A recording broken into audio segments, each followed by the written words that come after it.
그리스도인 여러분, 예수 대속의 그림자이든 실체든 구약이든 신약이든 상관하지 말고 돈으로 11조 바쳐서 복 많이 받아라. 구약의 봉헌물이 돈으로 바뀌었으니 각종 헌금들을 바쳐서 복 받아라. 유대력 안식일이 태양력 토요일로 바뀌었으니까 태양력 토요 안식일을 준수해라. 또는 유대력 안식일이 태양력 일요일로 바뀌었으니까 태양력 일요 안식일을 성수해라. 각종 절기 헌금을 바쳐라. 교회를 성전으로 크게 지어야 하니 직분 자는 빠지지 말고 작정해서 건축 헌금 바쳐라. 수직으로 직분 상승했으니 교회가 정한 임직 헌금을 해라. 지성이면 감천이니 솔로몬처럼 1,000마리의 짐승제사 드리는 마음으로 1,000일 동안 번제 헌금을 드려라. 목사가 신방했으니 목사한테 감사 헌금 드려야 할 것 아니냐? 목사가 애경사 예배를 해주었으니 사례비를 드려야 할 것 아니냐? 초빙받아서 축도해 주었으니 축도 사례비를 주는 것이 마땅하다. 등등. 이것을 창조주 예수님께서 목사를 통하여 받으신다고 배웠다면 성경이 아닌 외경을 보태어 믿는 것으로서 이 땅지옥 흙무덤 속에서 잠을 자다가 세상 끝날에 부활하여 세계적인 유황불 심판으로 태워서 죄를 만들어 결국 흙으로 돌아가게 만드는 어마무시한 다른 복음임을 아셔야 합니다. 다른 복음, 다른 영, 다른 예수는 거짓의 아비 사단이 만들어낸 다양한 거짓말입니다. 조직적인 사기꾼에게 걸려들면 아무리 그 족쇄를 벗어나려고 해도 속수무책입니다. 발버둥 칠수록 더 빠져 들어가는 뻘밭과 같습니다. 그런데 한국 개신교가 374개 교단 교파식이나 있는 것도 놀라 자빠질 정도인데 엄청난 재정으로 손에 거머쥔 종교 권력과 무관하지 않아 보입니다. 성경적인 참된 예수복음으로 똘똘 뭉친 양무리도 아니고 성경의 예수 그리스도교와도 거리가 먼 것으로 보입니다. 만약 예배 시간마다 헌금하는 순서를 빼버리고 각종 헌금 봉투 비치도 하지 않으며 연보암 하나만 예배당 구석에 처박아 두는 교회들만 있다면 374개 교단은 존재할 수가 없습니다.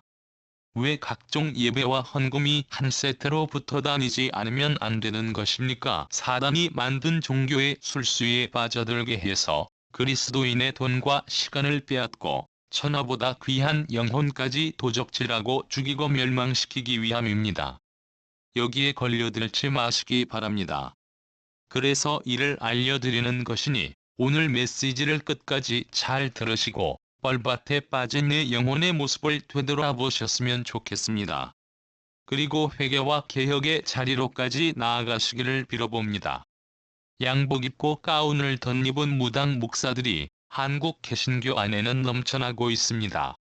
무당들은 점과 굿을 해주고 복채받아 복 빌어주는 짓을 하니까 말입니다. 더 이상 무당 목사의 사탕발림 같은 거짓말을 단호하게 거절하고 돌아서십시오. 안녕하십니까? 저는 한국 개신교 예수복음 전도자입니다. 오늘은 유안젤리오 전도자께서 2019년에 증거하신 11조에 대한 바른 복음적인 메시지를 여러 파트로 나누어서 보내드리겠습니다. 한국 교회의 회개와 개혁 메시지. 오늘의 부제목은 연보 외의 11조 및 헌금은 성령 회방죄로 영원한 죽음이다. 제15부입니다. 지금부터 시작합니다. 그러므로 성경에 없는 직책인 불법적인 목사를 교회에서 퇴출해야 하고 사도 바울이 말하는 교회 즉 모든 교인들이 직분 직급의 차별적인 상하 관계가 존재하지 않는 공동체 모임인 에클레시아로 전환되어야 할 것이며 더 이상 목사와 교인들로 구분되는 기급과 권위의 차별적인 수직 구조는 존재해서는 안 되며 반드시 성경대로 되돌려져야 합니다. 평범한 인간에 불과한 목사가 거짓으로 창조주와 교인의 중간 계급 중보자가 되어 신의 메신저 역할을 한다는 미신적인 미혹은 목사들의 뿌리가 어디에서 왔는지를 상상할 수 있게 해줍니다. 율법 11조에 더 중한 바 정의와 긍휼과 믿음을 던져버리고 외식하는 위선적인 율법 선생인 서기관의 친구가 된 목사, 장로, 권사, 집사 바리새인들에게는 반드시 영원한 죽음인 화가 있을 것입니다. 11조를 강요하던 목사가 회개한 후에 가난하고 어려운 이웃이 낸 11조를 돌려주었다거나 11조를 금지했다는 아름다운 이야기는 들어본 적이 없습니다. 율법에서도 가나안 땅을 분배받지 못하거나 가난하고 불쌍한 자들은 11조 면제 대상이었고 율법이 그들을 11조로 돌보아야 할 대상이지만 목사들은 이 시대에 가짜 율법을 꺼내들고 있으면서 돈 앞에서는 눈을 감고 11조의 모든 부스러기까지 개걸스럽게 삼키고 있습니다. 그럼에도 불구하고 이 시대 현대교회에서는 목사라는 권위 앞에 맹목적으로 복종하고 있습니다. 이는 분별력이 마비된 신학적 포용주의라는 이단 사상의 미혹입니다. 이와 같이 율법을 떠나서도 인간적으로도 윤리적으로도 신뢰할 수 없는 대상을 향하여 율법의 연결고리로 하나된 개신교의 율법주의자 신자들은 목사님, 우리 돈 목사님, 11조 목사님 하면서 마치 신과 인간의 중간 기급이며 또한 중보자처럼 중재자로 군림하는 돈 목사에게 감히 비판이나 반항 같은 것은 상상도 못하고 그저 머리를 조아릴 뿐입니다. 마치 목사들에게만 권능과 능력이 부여된 존재인 양 교인들이 존경과 신성심을 갖고 대하지만 그들의 정체성은 겨우 신학교를 3, 4년 정도 다니고 머리에 식용유 오일을 바르는 쇼를 통하여 목사가 된 사람에 불과할 뿐이며 그것이 그들의 전부입니다. 선지자가 아닌 선배 사꾼 목사로부터 머리에 식용유를 부음받는 쇼를 경험한 사람, 그 이상도 이하도 아닌 평범한 존재입니다. 그러나 불법적으로 위장된 신분으로 교회 권력의 핵심으로 등장해서 교회를 강도의 소굴로 난장판이 되게 한 11조 등의 궤변 교리를 만든 서기관 목사들이 바른 길을 버리고 그릇된 길로 갔으며 불의의 삭슬 사랑하여 어그러진 길을 간 발람의 노선을 따라가고 있는 개신교의 11조 사꾼들입니다. 많은 목사들은 자신들이 신도보다 더 회개해야 할 대상이며 죄인임에도 불구하고 스스로를 하나님의 사자라는 구역질나는 구별된 거룩한 위치에 자신들을 올려놓고 거룩한 척하는 거짓말쟁이들이며 위선자이고 스스로의 양심에 찔림도 없는 사기꾼에 불과한 바벨론의 음녀일 뿐입니다. 성경을 믿는 사람들을 대상으로 성경을 그럴듯하게 각색하여 미혹하는 자들은 불법의 사람 바로 11조 목사들이고 새끼양 적그리스도이며 황금 송아지 엘로힘을 만든 아론의 후계자들입니다. 아론은 황금 송아지 모양의 우상을 만들어 놓고도 막이라는 이름을 감추고 엘로힘이라고 이름했던 것 같이 우상 11조를 우상으로 말하지 않고 진리화시킨 중세 가톨릭의 가짜 11조를 개신교가 덥석 받아들인 것입니다. 기독교인에 대한 미혹의 실체가 천주교의 교황이나 신부, 불교의 승려, 무슬림의 이맘 등이 더 위험한 존재가 아니라 교회에 침투한 거짓 염소 목사들과 황금 송아지 하나님으로 미혹하는 교리들입니다. 그들은 광명의 천사를 가장한 사꾼이기 때문에 수단과 방법을 다 동원해서라도 11조를 갈취하므로 결과적으로 신자들의 재산을 빼앗을 뿐만 아니라 영적 생명까지 파괴하여 영원한 사망에 이르게 하는 사탄의 전위 대원들입니다. 아론 제사장이 미혹하는 엘로힘 황금 송아지라는 하나님을 만든 것과 같이 오늘날의 아론 목사들이 내세우는 하나님의 종, 기름 부음 받은 자 등으로 불리워지는 비성경적인 수많은 거짓된 명칭들은 그들이 진리를 전파하는 사람이 아니라 사기꾼의 대표이면서 사꾼이라는 증거이며 교회 안에 황금 송아지 하나님과 우상 11조를 들여온 저주받을 장본인들입니다. 출애굽기 32장 4절에서 6절까지 말씀. 아론이 그들의 손에서 그 고리를 받아 부어서 각도로 새겨 송아지 형상을 만드니 그들이 말하되 이스라엘아 이는 너희를 애굽 땅에서 인도하여 낸 너희 엘로힘이로다 하는지라. 아론은 이것을 보고 그 신상 앞에 제단을 만들고 내일은 창조주 앞에서 축제를 올리자라고 선포하였다. 이튿날에 그들이 일찍이 일어나 번제를 드리며 화목제를 드리고 앉아서 먹고 마시며 일어나서 뒤놀더라. 사도행전 7장 40절 41절 말씀. 아론더러 이르되 우리를 인도할 신들을 우리를 위하여 만들라. 애굽 땅에서 우리를 인도하던 이 모세는 어떻게 되었는지 알지 못하노라 하고, 그때에 저희가 송아지를 만들어 그 우상 앞에 제사하며 자기 손으로 만든 것을 기뻐하더니, 한국의 개신교도 또한 이스라엘의 타락한 백성들처럼 우상인 금송아지 하나님에게 11조를 바치고 있고, 개신교인들은 금송아지 하나님이 자신들을 인도하여 낸 하나님이라고 여기고 있으며 황금 송아지 제단 앞에 11조 제사인 번제와 화목제를 돈으로 드리고 있습니다. 거제로 드리는 11조는 반드시 갖추어야 할 조건과 자격이 있습니다. 그러나 개신교가 바치는 11조는 구약시대의 이스라엘에게 정한 그 어떤 한 가지의 조건도 충족시킬 수 없는 모순되고 불순종적인 황당한 저주받을 범죄 행위입니다.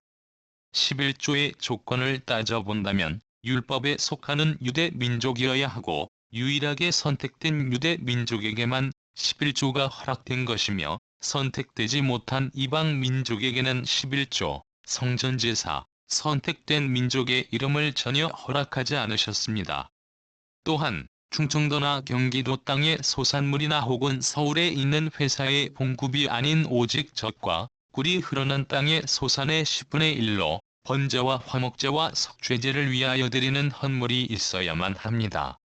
그리고 속죄 제사와 제사를 집행할 레위 제사장도 있어야 하고 제사 드릴 율법 성전도 있어야 합니다.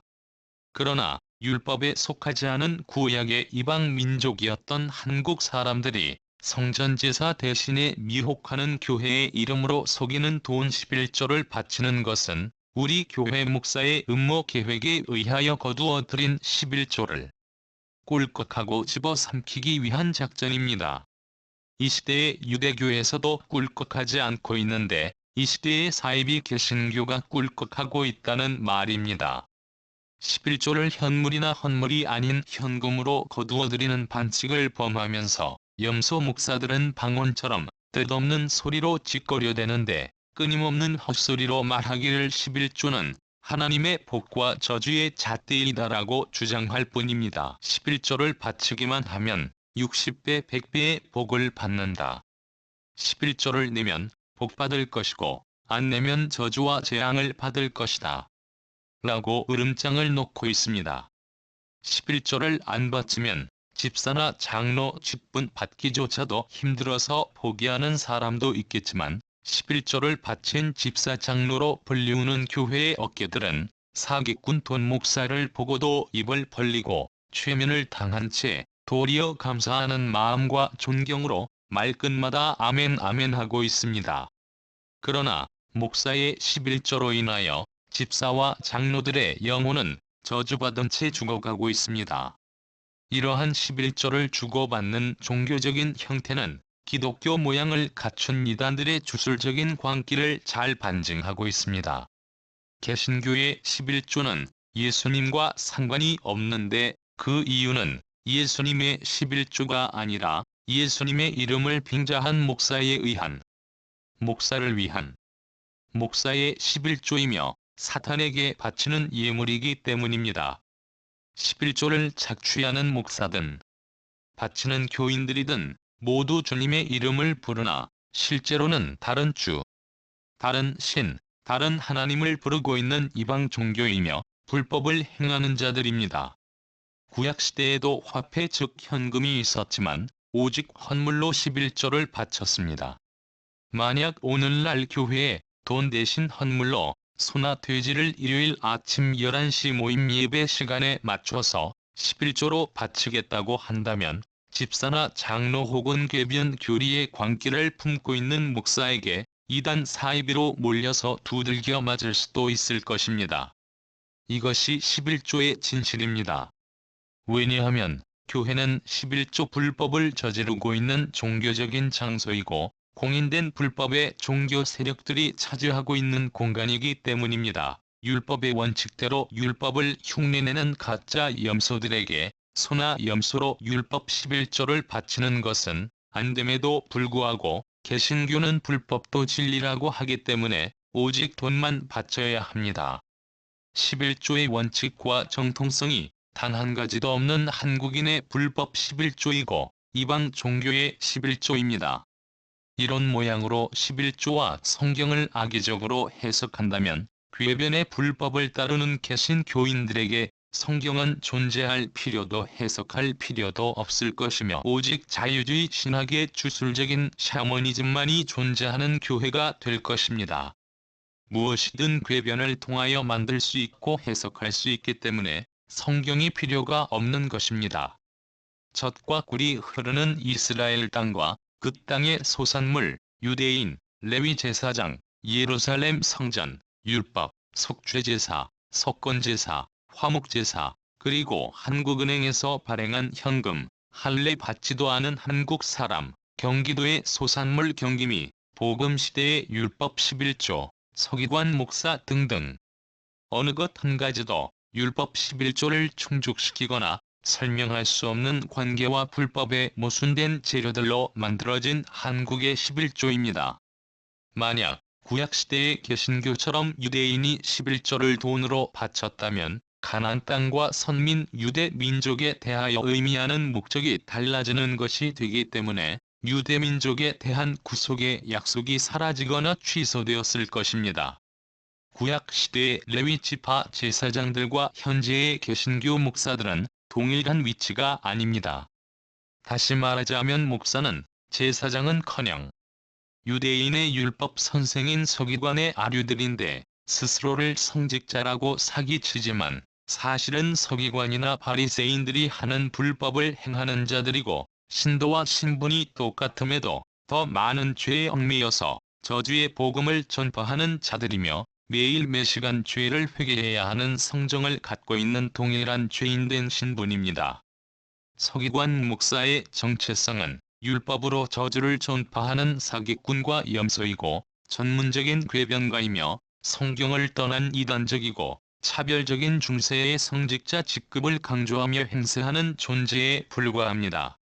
중세시대에는 가톨릭 교황과 교리의 권위에 맹목적으로 복종했습니다. 그러나 이 시대의 개신교는 목사의 권위와 교리 앞에 맹목적으로 복종하고 있습니다.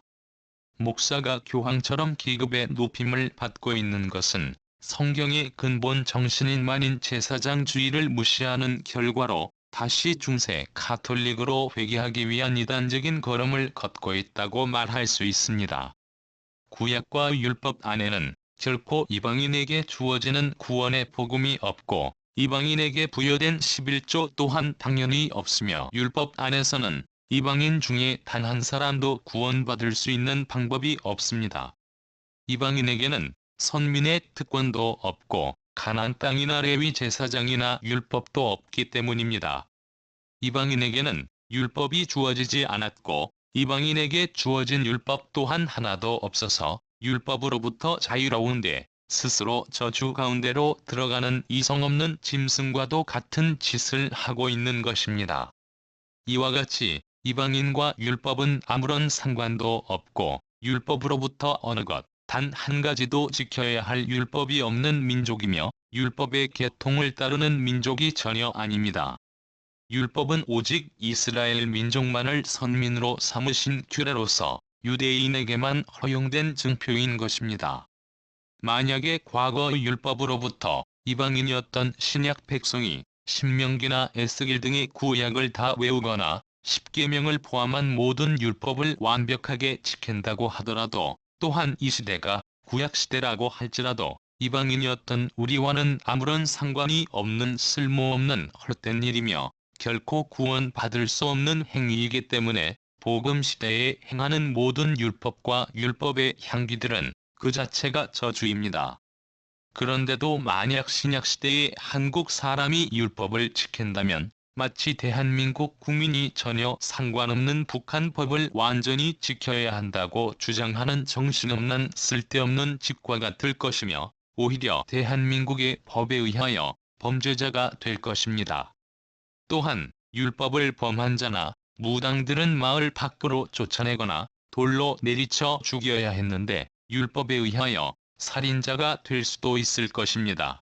구약의 율법은 신약의 복음을 세우기 위한 밑거름의 존재이고 과거 유대인만의 구원의 증거였을 뿐이고 신약시대의 언약 백성을 위한 역할로는 모든 율법의 유효기간은 2000년 전에 이미 끝이 났으며 만일 신약시대에 폐기된 율법을 다시 꺼내든다면 그것은 이미 부패한 독이 든 음식물과 똑같을 것입니다. 그러므로 율법의 상징인 예루살렘 성전이 무너진 신약시대에 율법의 의로는 결코 죄사함을 받을 수 없으며 오히려 인간의 의는 더러운 옷이라고 계시록에서 말씀하고 있습니다. 신약시대에 인간이 율법으로 의롭게 되는 방법은 아무것도 없으며 모든 율법의 결과물은 배설물에 불과할 뿐이고 저주입니다. 예수 그리스도께서는 십자가 부활을 통하여 구약의 율법을 완전하게 완성한 새로운 아가페 사랑의 계명을 우리에게 주신 것입니다. 오늘 15부 메시지는 여기까지입니다. 다음 시간에는 16부 메시지를 보내드리겠습니다. 시각장애우를 위한 오디오와 청각장애우를 위한 한글 텍스트를 한국교회 그리스도인 사역자 누구라도 주변에 가까이 계시는 분들을 위해 다양한 방법으로 친절한 안내를 부탁드리겠습니다. 끝까지 참여해 주셔서 감사합니다.